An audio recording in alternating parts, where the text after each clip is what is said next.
Subang. Pembunuh ibu dan anak di Subang kuat dugaan ialah eksekutor dari pembunuh bayaran. Namun sebelum lanjut, pastikan jari Anda sudah menekan tombol subscribe dan jangan lupa aktifkan tombol notifikasinya ya.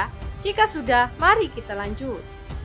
Namun polisi pantang menyerah untuk menguak kasus tersebut yang menewaskan ibu dan anak pada Rabu 18 Agustus 2021 lalu.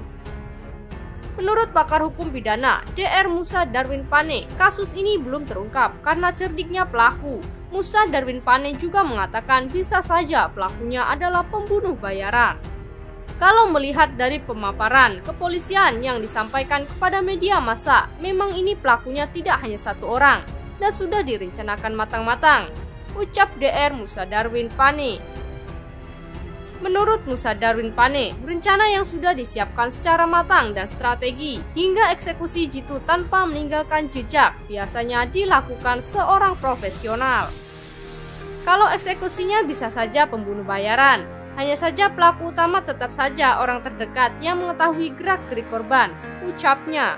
Musa Darwin Pane juga menjelaskan, menurut teori kriminologi, kejahatan berawal dari niat dan tindak lanjuti karena adanya kesempatan.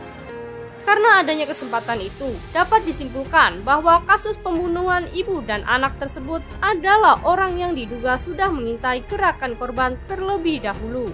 Dan niat itu tentu bicara sikap batin, ada hal-hal yang mendorong dari dalam diri pelaku untuk menghabisi korban.